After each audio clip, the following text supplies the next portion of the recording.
Hello again. Thanks for joining us today. Thanks to everybody for listening in, especially our regular viewers. For all of the new viewers, my name is Ari Zuckerman, Vice President at Centercourt Sports Academy. For all the new listeners, again, our goal for the Centercourt webinar series is to keep valuable information flowing to the international and to the local tennis community, and to keep all of you engaged with our creative ideas throughout these tough times. Today's topic is we're going to basically do a question and answer session with our superstar group of coaches from Centercourt. I'm going to introduce everybody so you guys can all give a wave. We have from our Chatham facility, Mr. Tim Clifford. As well, we have Jose Lara. We have actually from our Marlboro facility joining us is Yev Supeko.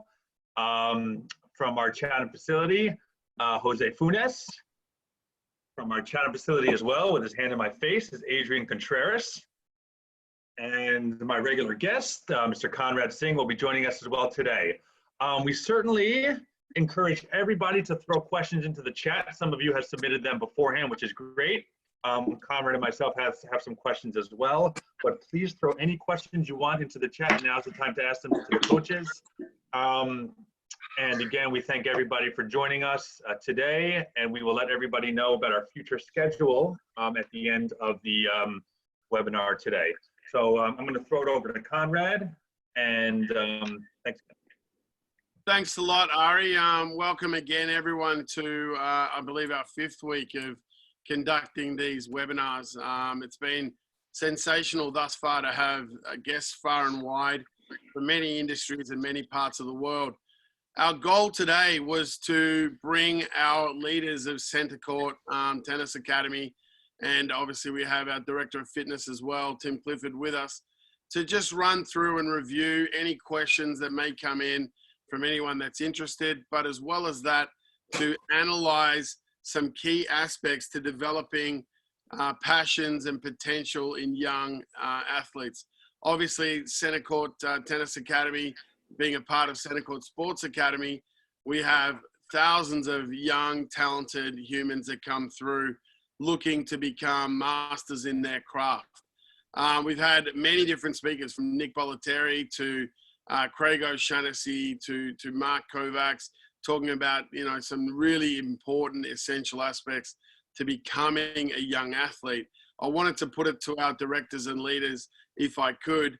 I'll start with myself. I mean, the most important thing for me, I believe, guys, when we're looking at developing passions and potential in young athletes is, of course, we're looking for ability, we're looking for talent, and we're looking for resilience. So this being a very difficult time, another sort of sub-theme of what we wanted to go through today is not so much what we can't do, but what we can do in these times. And everyone has been, you know, sort of speaking about there's a great chance to develop resilience and also to work on areas that I believe we don't often get to work on. So that's where, again, one of my pillars being talent comes in. And I just wanted to put it out there. So if I could ask our Director of High Performance, Adrian, first up, what are your 3 key areas or 3 key pillars when you're looking at guiding the development and the passion of young potential athletes? Thank you, Conrad. How are you all? The way that, I mean, I'm gonna say a different version of what you described, but to me, 3 things that I've always looked in players when I have my initial interview, or where the first time I get to see a player. I try to evaluate 3 major things. Number 1, they're like how much they like working hard. How much does working hard make sense to them? Is it something that it has to be imposed? It has to be motivated by third parties, or is it something that it just makes sense to them? Wherever they are, whatever starting position they have, it's only gonna get better through hard work. But the ability of liking, of loving, not liking, but actually loving working hard is something that it's rare, it's not easy, it's a skill, it can be developed as well, I think. The other one is staying positive, the ability of staying positive. tennis, like anything else that it's worth doing and it's difficult to do, you're gonna have to jump a lot of hurdles. When you're playing, if you're playing competitive tennis, there's gonna be a lot of losing before winning, and being able to understand your reality and find positives where other players might find negatives will help them. On my third thing that I look the most, which is the ability to learn from their experiences. If you're gonna be playing 100, 120, maybe 150 matches between singles and doubles and practice and so on a year or during a season, and you make the most out of those matches, you're gonna be losing, depending what level you're playing, you're gonna be losing half, a little more, a little less, right? And if you get to learn from all of them, then by the end of the season, you're just gonna come out as a better athlete, a more knowledgeable student, regardless of your age. And again, the ability to stay calm and understand, analyze what happened, and take a look at it from an outside perspective, and be able to talk to your team for you to learn more from it. I think those three things are essential for players to be able to excel their development. Very good. We'll pass it on to Jose Funes, who's our Director of Junior Programs at Centercourt. Yes, thank you, Conrad, and thanks, Adrian. I mean, obviously, in the 10 and under junior development department, we're talking about a different version of that. Obviously, at a high performance, the players are a little bit more already selected, in a sense, physically, athletically, tennis skills-wise. There's been some pre-selection. Obviously, at the 10 and under level, we're talking about true nurturing and development. At that level, all players are equal. They haven't hit post-pubescent changes in their body. They all have an equal level of sort of potential. So our goal really is to kind of foster that at all levels in a very universal, democratic way. Ultimately, it will get applied differently. While talent and skill are finite in a sense that they are different qualities for everybody, the quality of it is all the same to everyone. I think to me in particular, the pillar of passion development, it starts with fun, then purpose, then success. In the sense that, as Adrian was saying, there's a lot of sacrifices, a lot of hurdles, people that, Yev, Adrian and Jose Lara will certainly know about that. They have played tennis at a much higher level than I ever did as a junior. So for them, that's an important element, to be able to be successful in high performance. Because our players are developing and we're not sure where they're going to go yet. It all begins with fun. Fun is sort of what passion is really all about. It's the reason why people get up in the morning at 5 o'clock to do a jog, or they work for 17 hours in their favorite car. So it's the same thing with young people. If they're going to make the sacrifices that are going to get them to a different place, and obviously that's going to happen for a small number of kids, then they need to have purpose. They need to believe in that sacrifice. And it begins with fun. Nobody works at something they don't enjoy. It's not what anyone wants to live for. So fun is the number one thing. That allows purpose to come forward. When you have purpose, you can achieve things. Without purpose, you're just wandering around, running around with a racket in your hand or running around in circles. So purpose is important to define, to create greater definitions in terms of your goals. And obviously, when you have purpose and that creates success, it creates a lot of confidence. And that's important in young athletes. They don't really have the true passion. So for us, it's about developing it in small increments, nurturing it. And, at some point when they get to work with coaches such as Adrian, such as Coach Conrad, such as Jose Lara, such as Coach Yev, at that point is where the fruits, will be shown from their labor. That's a great answer, Jose. Thank you very much. Yev, General Manager of Marlboro. Thanks, Conrad. Everyone, definitely great question. And will try not to be repetitive, but I'll try to be concise on 3 pillars specifically that I look for in an athlete. In that order, I would say with the work ethic, that's absolutely essential. How a player conducts himself or herself in terms of, approaching a certain environment, being in a certain environment. Is it being in an academy? Is it being on one-on-one, being outdoors? Just, having that idea of work. What I mean by work ethic, and I want to translate that to loving running, idea of running. This is a running sport. You want to absolutely be engaged of, agility running, endurance running. So, and that obviously a fundamental and essential development when it comes to all other aspects of the game. The second part is mindfulness.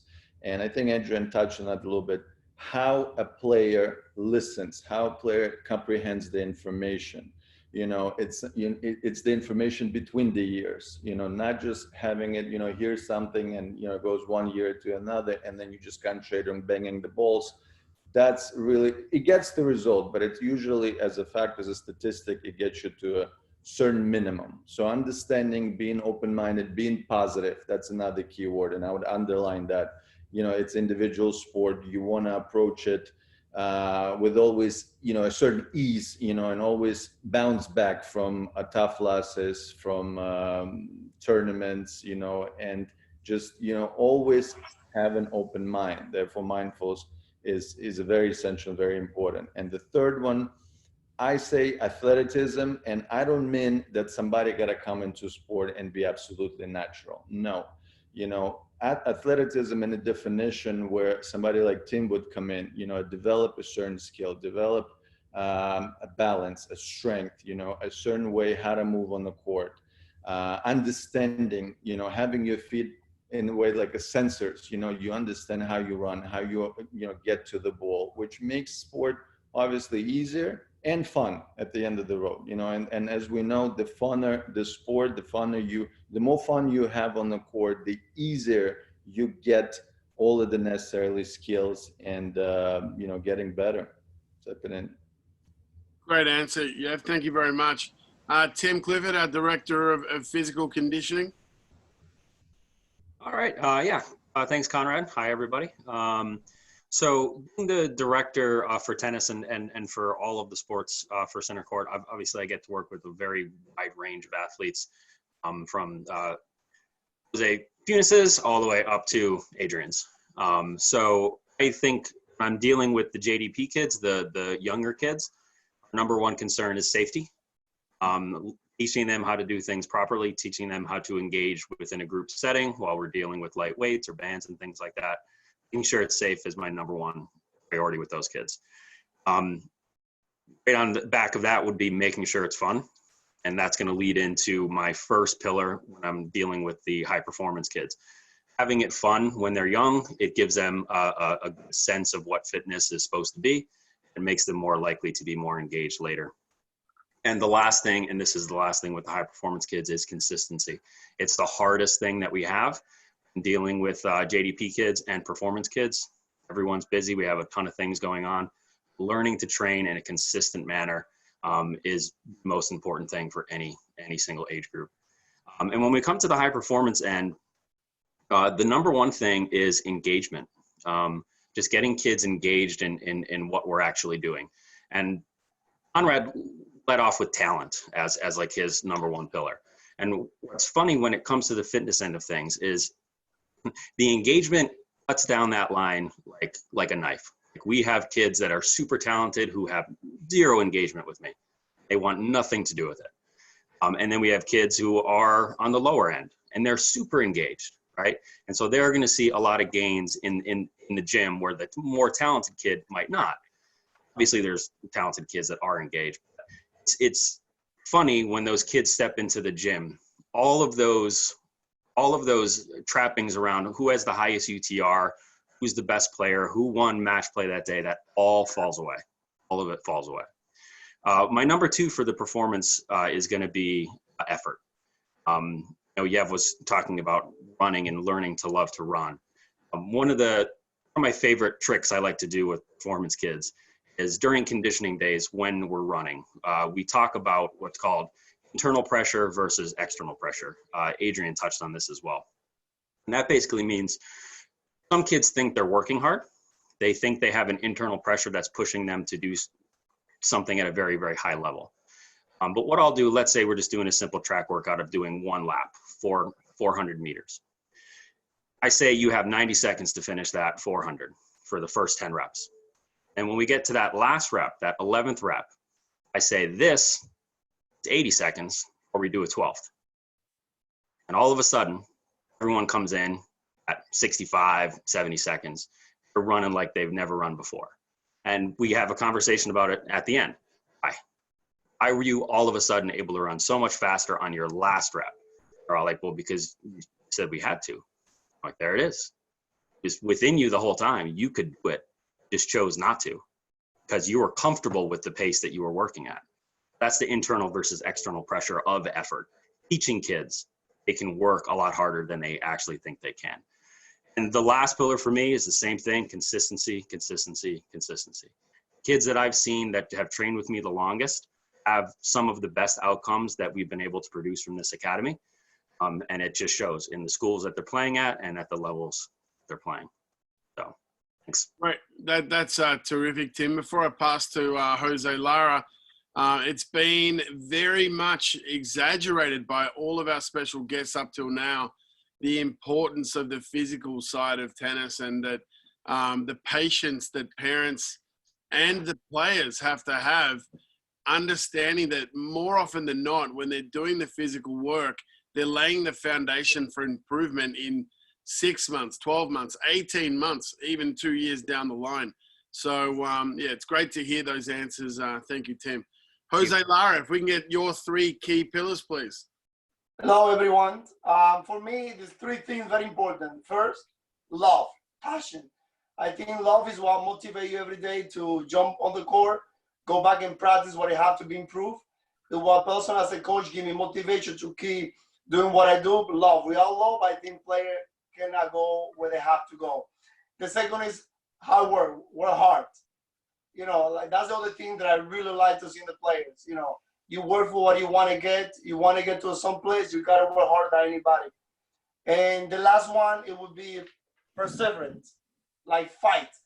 You know, things sometimes is not easier, but if you have perseverance, then something's not working today, but you go next day. It doesn't work next day, then you're gonna go to the next day. So the 3 things for me is that love, work, and perseverance in the players. When the player for me have this, all the things gonna come together. Talent is very important, but if you're not hard working, it doesn't take you nowhere. To be an athlete is very important too, but if you don't love the sport, you don't go far. Great answer. Very clear, very succinct. If it's okay with you guys, I'd like to pick up on one point because everyone has raised it and I raised it as well. And that is the question of what is talent? Because there are no 2 lines the same. I'm sure we all have stories and examples of that. For me, the definition of talent is the ability to make adaptations very quickly. So how long does it take for that player to impart whatever it is that we're working on, whether it be a technical change, whether it be a game style development, or whether it be an intangible improvement? I'd like to ask that question as well over to Coach Adrian, if I can, and if Coach Jose Funes could come in after him, please. The way that I think about talent is a starting position that can move, right? That is gonna move, can grow, can stay where it is, and be cut out by your opponents, or can actually be underdeveloped, and then eventually you just don't meet the requirements of the game, right? For me, talent is the ability to find solutions to the problems presented by your opponents. So, and again, being able to adapt to and find a quick solution, not only find a quick solution, but be able to execute it. Use all the resources within you as quick as possible to find a solution for the problem presented by your opponent. To me, that's talent, right? you might be able to hit a great forehand. And so one might think, well, his forehand is amazing, right? His talent is out of this world. His forehand, he hits the ball harder than anybody else and is able to hit winners left and right. But if the opponent finds a way to prevent that player from hitting forehands, then how much talent he had on that one shot is not really helping him solve the problem. And so for me, when you talk about competitive players or at whatever level, is the ability to jump those hurdles that are presented by the tournament, by the challenge, by the opponent. And so how the player understands his abilities, his resources available to him, technical, tactical, mental, and physical, and then make the most out of it for it. And so since tennis, pretty much every point, every situation, depending on the score and the round they're playing and what's at stake, it's a very different challenge, one point after another. So then the ability to pay attention to detail and find the right solution to the problem presented, it's talent. It's something that can be developed with, getting better in tactical, getting better in fitness, getting better, like adding more resources to your repertoire. But being talented to me is being able to grow to the occasion, finding a better solution for that problem right now, right there and then. It's a great answer. Jose Funes? Yeah, thanks, Conrad. And yeah, Adrian, I think obviously, Conrad, you as well. I mean, you touch on it. When people hear the word talent, obviously the first thing that comes to our mind are physical skills.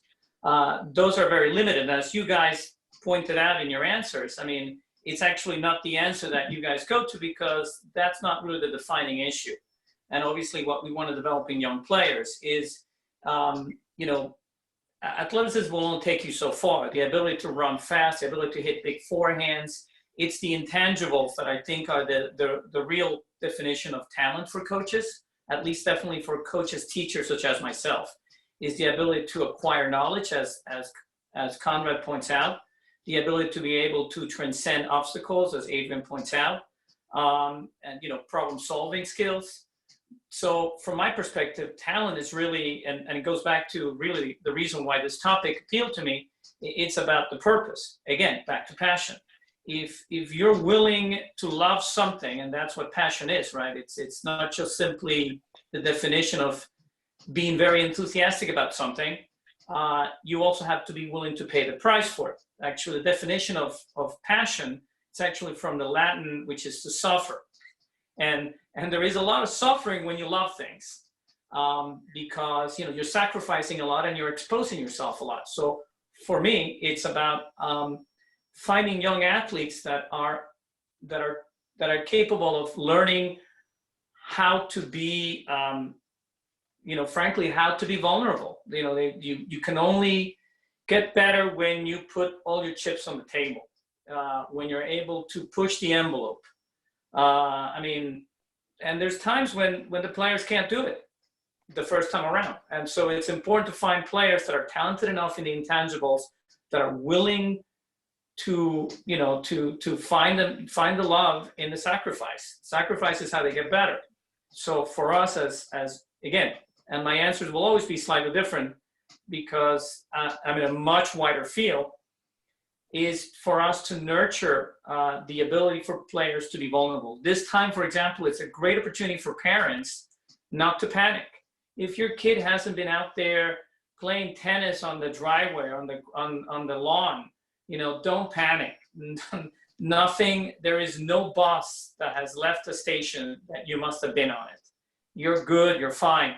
When things get back to a normal that you feel comfortable with and that your child feels comfortable with, we will work with the tennis. That's what we do. That's what Adrian, Jose, Coach Conrad, Coach Tim, Coach Yev, for right now, the one message I would say to parents is find that inner talent in your child to deal to this kind of adversity. Keep them motivated, keep them mentally comfortable with what is in essence a very uncomfortable time. And if they're going out there and they're running on their own for 2 miles in the morning, great. And if they're not, they're fine too. Talent is certainly something that can be picked up, as both of you pointed out earlier. So it's not something that kids have to walk into and either they have it or they don't. It can be developed. But I think primarily you have to have passion for it. You have to have love. You have to really respect that it's going to take time. So patience is good. And this is a good time to practice that patience. No, great answer, Coach Jose. My next one is for both Coach Jose Lara and for Tim. There's been a lot of discussion over these weeks in various webinars about how much time allocation right now should be devoted towards on-court skill development, so on-court training versus fitness. And in these times where we are limited with being able to get out on courts, we cannot get on court. Jose, what is it that we can do? What are the things we can do right now at home, whether with a racket or without a racket? And Coach Tim, there's a lot of info out there. What do you think are probably a handful of most important, simple things that people at home can do now for their fitness? So we'll start with Jose. So one of the things that we have to keep in mind is like, as soon as we stop playing tennis or stop running, we lose our condition. So this is the hard, when we go back to play, this is the hard part to, the hard part to get used to, get used to the breathing part, hitting, and not getting tired sooner. So it's a lot of things you can do. Number one is a lot of shadowing with the racket. I'm doing some shadow here. So it's the best time for you to kind of practice anything that you want to improve. Let's say the form, you have a backswing, you want to learn how to use the wrist. That's the easy way, just to go and do shadowing from on the metal. Just do it slowly. Repetition is the key to improve. Another thing that I've been doing that is just doing some, even a small space, hitting some inside of forehand, some open stem forehand, close stem forehand, backhand. You can, you can put in say high intensity, it's a low intensity, depending what you're looking to do. If you want to try to build throw, try to get the feeling of what you try to improve, then you go slow. If you want to raise your condition, just swing over there using an open stem, close stem, stepping forward, volley progression. And this is a great time to do that. Great answer, Jose. Tim? Yeah, so what's interesting about working with tennis players is in my field, I came from a culture of like working with like a baseball team or working with a football team, where we have a true way to periodize the entire year for those teams or those particular athletes, in that there's an in-season, there's an out-of-season, there's off-season, and we were able to build an entire year's worth of programs where we're trying to build them up to be ready to go right before preseason hits. And with tennis players, there's no off-season. You guys go constantly. But we, on strength and conditioning side, end up having to do all of these insane little mini cycles, like whether I'm dealing with, even within our small full-time program, I've got 5 or 6 different mini cycles going for all of these different kids. And it's just like, it's juggling. So we're always trying to plateau. We're always trying to peak. We're always trying to load, come down. So it's super complicated when you're dealing with tennis athletes. Now, the entire world is in their off season. So now is the time on my end of things to be training as hard as you possibly can. I mean, for the foreseeable future, we have the ability to train as hard and as many times as we possibly can to get you ready to go into what would come your preseason, thinking if we're able to get back doing things in summer. So we have another 4 weeks to really train super duper hard. And if you are a performance athlete, or even a little bit like the JDP side, if you're out there, if you're listening to this, and if you're not doing the workouts that I have posted in my Google file for all of our different programs, please reach out to me, tim@centercourtclub.com, and I can send you the link for that and make sure you guys are doing those weekly workouts. It's got 2 to 3 days of strength training. It's got 2 days of conditioning, and then it's got a full recovery day. Actually, there's 2 full recovery days that you're able to run through. Everything's laid out. The exercises are there, the sets, the reps, everything is laid out for you. Hey, Tim, let me ask a follow-up question to that. Sure. Which was actually from one of our, Mr. Belde, who wants to know, I guess everybody's obviously going to be out of the, off court for a couple of months, 2 to 3 months. When can these kids expect to be back to their prior form? I might not be for Tim, but just for the panel. When can they expect to be back to their prior form, I guess, based on your knowledge of historical injuries and that sort of thing? Kids are going to come out and they're going to miss, have missed timings. They're going to miss the ball more than they normally would. Yeah, so I mean, I obviously can't speak to the missing the ball stuff. I'll pass that off to the tennis coaches. The fitness. But for me, I mean, like I was just saying, this is the time where you're not going backwards in my end of things. Like, we're going forward, like right. Full bore. I mean, I'm working out an insane amount more than I ever have, because I have all the time in the world to do it when I'm not, becoming a teacher and teaching third grade to my daughter. So for my end, it's full bore, full throttle ahead. So I'll leave the other side to the tennis coaches. Right. So that's a great lesson. We can keep our fitness and move ahead in that. And then I guess from the tennis side, if anybody has any opinions on when these kids should be expected to be back to their priir form. I'd love to if we can defer to Yev on that. Yev, what are your thoughts on players getting back into it? If I can add one element to this question, because it came in earlier, how long should players wait to get back into tournaments, or should they get straight back into it from the get-go? Obviously, there's the training side and the competitive side. What's your opinion there, Yev? It's an interesting question in terms of, look, it's a downtime, and as been said it out and pointed out, it's a great time to utilize. It's a great time to self-evolve, and from fitness stand, from mental stage, from not unfortunately, or from a technical standpoint, as as we know, the courts are shut down, but this is the time to get better within.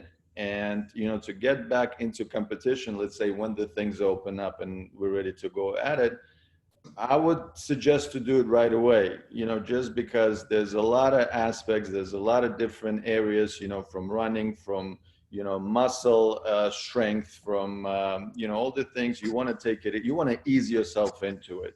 There's a, 2 to 3 week period where you kind of get back into things, play practice matches, get yourself kind of acclimated to a environment where your body at least were before all this shut down, and take it from there. And look, everybody's going to be in the same boat. Everybody's the same fair game.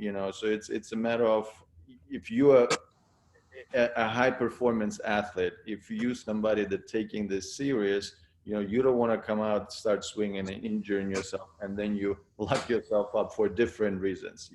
This is the time. Take it, appropriately, use it appropriately, and get back into it with the right peace of mind. Great answer, Yev. One thing that Dr. Mark Kovacs was saying the other day was that the greatest athletes use their downtime to work on their weakest areas. Now, we would all agree that at this day and era, kids are less proficient with their volleys, their slices, their drop shots, and their lobs than they are with their forehands and backhands. That would be my take. There's very famous stories about Roger Federer being very young and being at the tennis courts while his mum was playing socially, having no one to play with, so self-feeding and hitting slice backhands and drop shots into little targets. There is very famous stories about Novak Djokovic and Ana Ivanovic during bad times in their country, war-torn country, training in a swimming pool that was in the ground. So there was no possibility to hit cross-court. They were hitting everything down the lines. And so you look at those players, their down-the-line backhands, absolute feature of their tennis. So that was sort of one of the conversations I was having offline with one of the coaches. This is a time where you can take your weakest areas and turn them really into assets. Another really big point now, almost everyone's going through some type of technical change. in our academy, because we're a developmental academy. So whether it be a slight grip adjustment or a swing shape change, this is the time. It's the perfect time to make a grip change and to make it automated, whether it be through shadow swinging or hitting a ball off a wall or whatever it's going to be. But would you guys agree with that? And Adrian, I'd like to pass it to you. The volley is just such an essential part of the game. And I think everyone will see Craig O'Shaughnessy, who we had on first. He's talking at the moment in a 5-part series about the importance of the volley and the fact that Roger Federer has given it away, given the secret away to the young players, saying if they would only volley, they would probably beat me, but no one volleys. What is your thoughts about that, Coach Adrian? The volley, the technique of the volley, and how important it is to kids today. Now, I know you're not Australian, and in Australia, if you can't volley, you don't get a passport. So in Mexico, you might be led away with that. But what are your thoughts about the volley and right now being the time to develop it? Funny, man. I happen to be a natural born. I would like to think if I would have to choose a shot that I gravitate towards, even from, I have very young, very early memories of not even being in a tennis program. And I still have very fresh in my mind hitting like good volleys, or what I thought it was a good volley, and the sensation of hitting an actual clean shot for the first time in my life. I remember my mom being on the other side of the court, feeding me a tennis ball, and I finally hitting it clean. It really stuck in my mind. So I've been doing, for me, the volley, it's essential in the game for one reason. It allows you to have confidence to move up on the court, shorten the angles, and be able to close a pre-planned play, right? Or a short ball opportunity that you might have produced and later taken. Many players, because of their training sessions and their ability to hit forehands and backhands and the way the game is played today, since late in the 90s, perhaps mid-90s, when the technology of the strings changed and we started having Luxilongs and polyester made strings, the ability of the players to keep the tennis ball a little longer in the rackets improved. So that improved the RPMs, the revolution per minutes on the tennis ball, how the ball spins. And so with that, in the racket technology, players were able to cover the ball a little more, to produce more spin, to keep the opponent behind the baseline. And so that's, no coincidence there. Players shifted from the old players coming more to the net, slicing more, to later basically hitting ground strokes mostly, and every now and then maybe closing up to the net. Eventually, then we had the Roger Federers, which made the game a little more complete. And his ability to finish points up at the net certainly made an impact in history, right? The other thing that I always like to think of is the volley is, in my opinion, one of the easiest, if not the easiest shot to work on. I get to work with my 8-year-old son, volleys in my living room. Only because the amount of space you need to swing to keep the area safe is less. It requires a ready position. By the way, technically, I like to divide the shot in 3 general areas. The ready position, which includes not only the position itself, but the split step that comes with it. And the split step is not only the action of landing on the ground, but it's the timing at which you do this. You can split step and look fantastic, but if you're doing that at the wrong time, it produces the opposite effect. So the split step would be one, which includes how you grip the racket position, your inclination, your readiness, your body weight being shifted forward, and so the balance, right, that is required. The second part of the volley that I work a lot on is the setup, right? Getting the racket behind the estimated contact. right? And so depending on the kind of volley that you're gonna hit, a high, a medium, a low volley, a reaction volley, a moving forward to the ball, a blocking volley, depending on what you're looking for in your play, you gotta get the racket behind the estimated contact as opposed to higher than the estimated contact, therefore later having to chop down, right? So being able to understand what is the estimated contact point in a very little time will get your racket set. And the third thing is attacking the ball, right? Whether you have a lot or very little time, you still have to go and hit the ball. You don't want to be hit by the ball, you want to go and attack the ball, right? So I divide all my teachings into 1, 2, and 3. The ready position, the get the racket ready, the go and attack it. And so for that reason, being able to work on volleys shouldn't be that hard. I estimate that I dedicate 1/3 of time to the net game, to the volley game, let's call it. No, I call it transition attacking game and so on, where you end up finishing playing shots up at the net.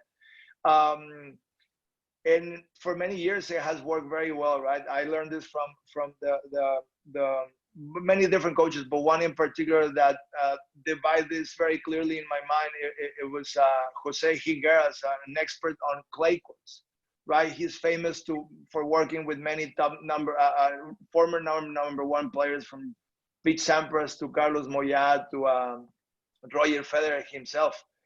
And so one of the things he was very consistent in his teachings is that you got to develop the slides, you got to develop the feeling shots, you got to develop the volley. This is coming from a clay court expert, right? And so back in those days, we used to divide time pretty much in that. No, I mean, plus minuses, 1/3 for the ground strokes and the developing of those shots in that game, 1/3 for the net game, and 1/3 for the start of the point, which now we know it's essential for whatever comes next, right? The serve +1, return +1, +2. But yeah, it's definitely, in my mind, not something you should do as a third option, as a second option. It has to be an integral part of the game, that because it is not so difficult to teach, in my opinion, it requires 3 fundamental stages. In my mind, other coaches might divide their teachings in different ways, but it's fairly easy for anybody at any stage in their tennis to work on volleys. I'm gonna tell you something that I gotta share a video with you guys, but my 2-year-old son, I have a 2-year-old son that sees his brother at 8 work with me on volleys. We use beach balls, no, of different sizes. And so he's already working on his ready position. He's already working on blocking, not swinging, and just tapping the ball. And this is at 2 years old. So, and I'm only saying this because I've heard from coaches that they typically start working on volleys later in their stage because it's a little hard. No, it's difficult to handle the actual shot, which I don't disagree. It is difficult, and it might not be an integral part of their current tennis, but the shot itself is, in my opinion, not so difficult to teach. It's essential, and it will lead to the next step, which is integrate the volley to your game, which is needed, as we now know. Thanks a lot, Adrian. That's a really great answer. This leads me into the next question, which has come up in pretty much every discussion we've had. Again, remember, we're guiding passion and we're guiding potential. And when you're talking about those things, you can often have players giving too much time to the one sport, looking for mastery too early. And that can often lead into what we call commonly in tennis burnout. So that is definitely one of those topics that has risen a lot. I wanted to start with Coach Yev, and if I could move to Coach Jose Funes, and finally Coach Jose Lara. How do you guys deal with that? I mean, if you've ever experienced a player having burnout, or you feel, I mean, they may not have said anything, but from what you're witnessing, you see that may be coming along. How do you handle that? And finally, a tip for parents. How can you help parents to help their own children to avoid this topic? Very sensitive topic, Conrad. Very important. Don't mean to sound like a self-confession here. You know, it got to me probably listen, 5-6 times throughout my career. And, from a player standpoint, having a players going through that, the one element that is absolutely crucial is to go back within. Why in the first place you went into the sport? What brought you into this sport? What, everybody talked today about, one underlying word, love, passion. What is it there within that brought you into it? And that's the first thing you got to ask yourself when you get to the point, when you get to that, stumble where, things are, not coming along. You don't feel like getting up. You don't feel like, coming in, putting in the reps. That's the first element I would look to. And look, everyone is different, and that's true. For some people, less is more. For some, more is less. Meaning, not everybody looking at how Djokovic or Nadal practices, putting hours and so forth. That's not the case. Somebody requires a minimum amount spending on fitness, let's say, but spending more time on the technical part. Someone needs more time spending on mental, having less reps on the court. Someone needs more repetition in the gym, et cetera, and so forth. So it's really figuring out who you are as a tennis player and really establishing a path on how to schedule, how to structure your own practice where you don't get to that point. You can come out of it, you can recess, you can put the racket down, you can stop the competition, but you just have to absolutely crucially ask yourself, what is it really drives me? Why am I doing it in the first place? Is that because, my parents want me to, or it's what's originally drove me into this? And, you'll be surprised how many answers you'll find to all those questions. And don't sound too ironic. I mean, but this is the great time, you can put the racket down, you can work on all these things, you can ask all those questions and really figure out within and design for yourself a vigorous, structured plan on how you're gonna go from this, when the things open up and you go back into the normal swing of the things, so you don't get to that point. Because look, if you do it continuously, everybody's going to burn out sooner or later. Even the top players, they get to the point where they don't feel it. They might not show it as others would do, but, because they do it for a living, they, do it on a professional level. But everybody gets to that, and not just, simple anatomy of the body. You just got to figure out a way how you can do it sustainable, how you do it the most, in the most longevity type way, where you don't run into this moment, or at least you can postpone them to the later time. Great answer. Coach Jose Funes, if I can ask you, with a younger kid, how do you handle those situations? Yeah, and thanks, Conrad.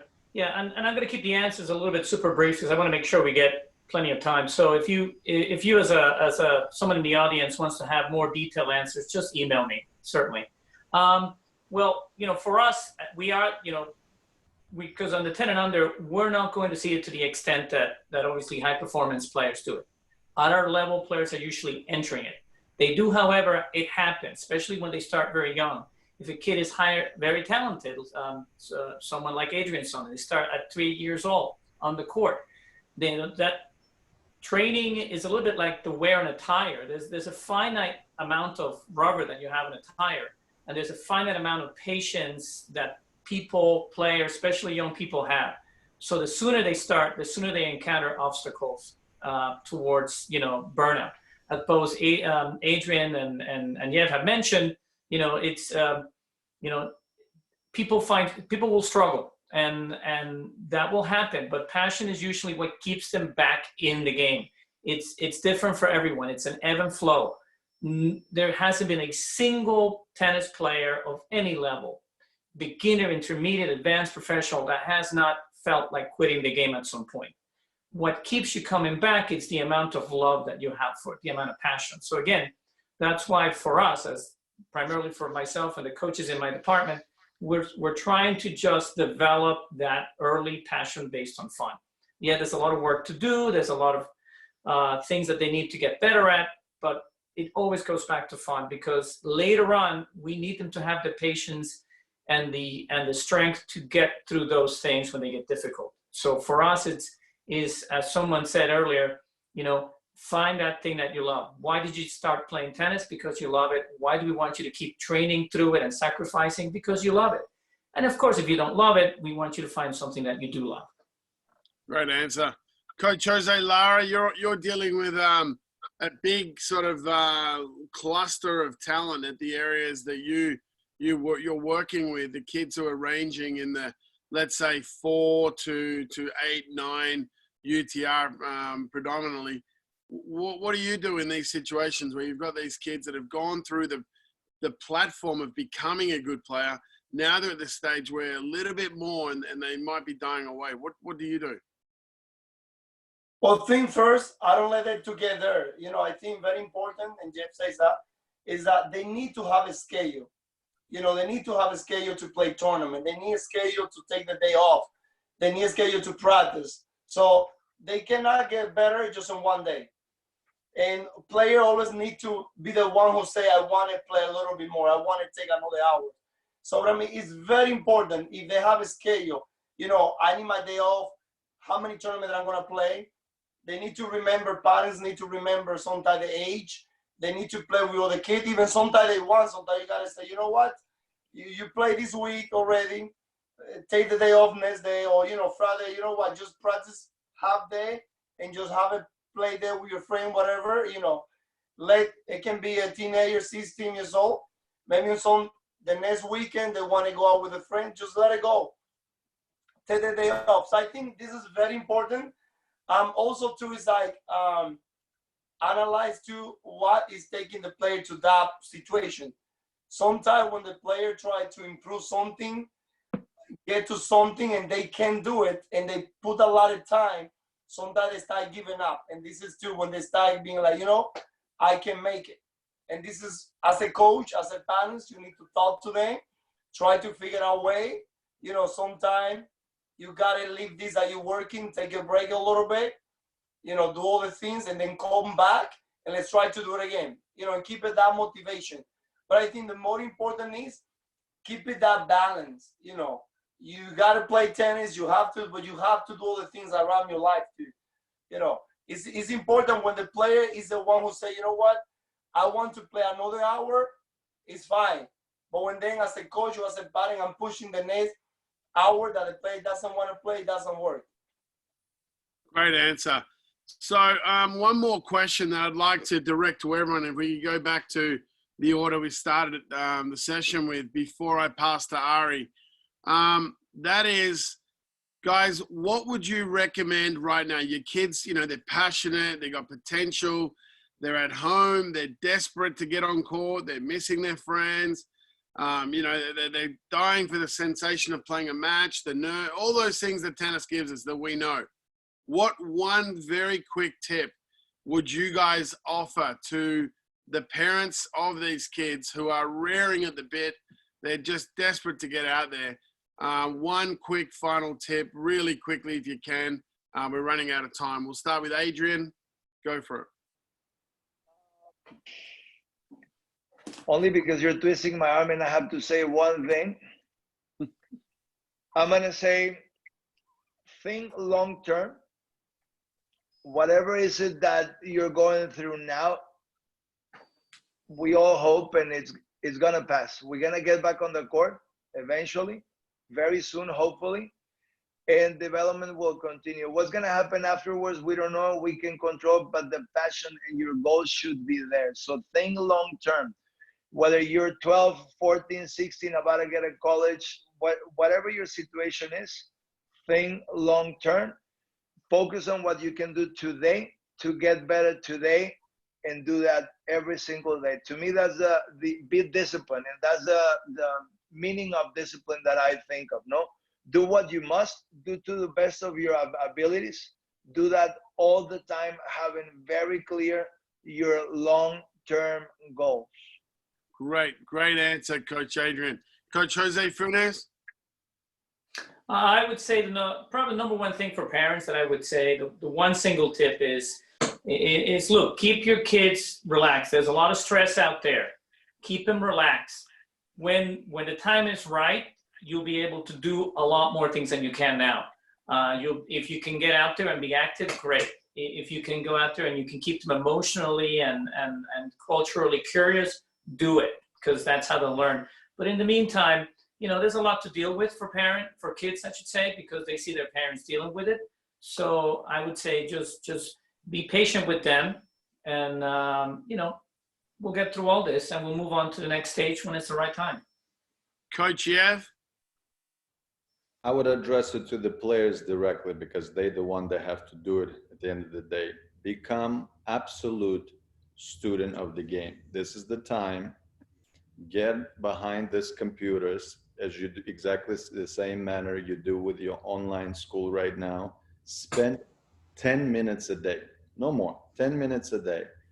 Analytics, fitness, drills, not just watching Roger Federer pretty and Djokovic, grinding and hitting. Watch the footwork, watch how they construct the points, watch the development of the points, count the, amount of shots that they're hitting to finish the point, who wins in what amount of shots, etc. and so forth. Become absolutely beast when it comes to analyzing, learning, and overall, summarize it again, become better student of the game. You'll be pleasantly surprised when you get back on the court. Your mind's going to be like on steroids. You won't imagine your own ability. What can you do? How well you start running, how well you start seeing the ball. Your points all of a sudden is going to become better. You'll be pleasantly surprised. Guess what? As a result, your results get better. Your parents are happy. Everybody wins. You stole my answer, Coach Yev. What a great answer. Coach Tim? Yeah, so I'd actually like to go back to something that Yev said before, which is basically, we're all in the same boat here. Nobody's really able to do anything on the court side of things, except those select few that have home tennis courts that they can go out and play. So that basically leaves the only way that you're going to be able to separate yourselves from the other tennis players right now is on the fitness side.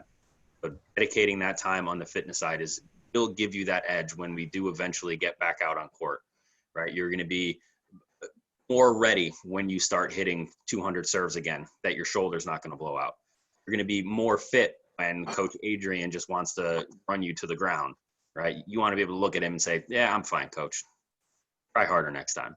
My end is going to be the only place where we're going to be able to make gains right now. Doing some volleys, that's great. It's going to keep you fresh, keeps the game with you. But the only place we're getting better right now is running, lifting, and covering. Great answer. Coach Jose Lara? Well, I would say, for parents and for players. First, for parents, what if they keep missing? Competing. So get some competition around the house, The other day, with my kid, even my wife, we get a racket, we put a ball over it, and then we have to get like a little pins inside of the cup. So we was competing over there. So for the young players, parents compete with them, And for the other players, challenge yourself. Myself in the other side, I'm putting myself sometimes to run side to side how fast I can, how many minutes I can jump, take a jump and run, get yourself, what you're missing. You're missing the competition. You cannot hit the ball, but you still can compete. You might don't have nobody to compete against you. Let's see how long you can do it, how far you can go. That's my advice. Great answer, Jose. And just to finish off, my advice was going to be what Yev said, but I'll tell you now, it's the perfect time to develop mental templates. What I mean by that is in terms of technique, how should things look? How do I look? Look at some video of yourself, look at video of players, really develop those mental templates. Try to study the game in terms of the analytics. Where are players serving? Where are they returning to? How do I play against a lefty? Read all the articles you can. How do I play against a big server? How do I play against a net rusher? Try to, identify the characteristics of different players. And then your own game style becomes more clear. The other thing I would put out to parents and to players, challenge your coaches a little bit. They have time now to be able to answer you. So maybe get some of those difficult questions to them, get some emails across. A really great thing to do now is plan. really plan out, what am I going to do this summer? What am I going to do, in fall? How many days a week? What can I change in my program? Should I have more privates, more clinics? Should I have more fitness? Should I look for different tournaments? Now is the time to get all of that set. And we all know that with a great plan comes clear goals. And with clear goals comes work rate. And with work rate comes confidence. So for me, it's all related. I've really enjoyed having all of you guys on today. It's been terrific. Before I pass over to Ari, this Thursday, we're going to have Emma Doyle, who's a worldwide leader in many areas. One of her areas with us is going to be unleashing human potential and also the power of language. So for parents, for kids, for coaches, it's going to be a really great session. Thanks a lot, guys. Over to you, Ari. Thanks, of course, to all of our panelists and to everybody that was listening. Just a couple more quick thoughts that I had. In addition to the webinar series that we've been running, the UTR runs great ones, not as good as ours, but really good ones. They have great guests, so I recommend listening to those. The USTA also has great webinars. In addition to that, Federer and Nadal were on Instagram yesterday. It's just good to keep up with these guys to see what they're doing. They're all human. They're all going through the same stuff that we're going through. So it's great to keep up with them. Andy Murray had a challenge with his wife that he challenged other players to go do 100 volleys. So just great to keep up with everything that's going on in their lives as well. As Conrad said, Emma Doyle. We have also we have a couple of college coaches from Princeton and Amherst next week, which might be interested for everybody that's in high school and of all ages. They're coming on next Tuesday to discuss everything that's going on in college recruiting. And, there's a lot going on. They lost the March Madness money and college football. So there's a lot of changes that are going to be taking place there. Michael Russell is going to be with us next Thursday. I believe he coaches a lot of great American players, some of the top players, Taylor Fritz and Tiafo. We just want to keep you guys engaged, and a huge thanks to all the coaches for coming on today, and to everybody that continues to listen. I think we're going to wrap it up. That was hopefully very helpful to everybody, thanks for being with us. Thanks again, coaches. Thank you very much. Thank you all. Enjoy the day.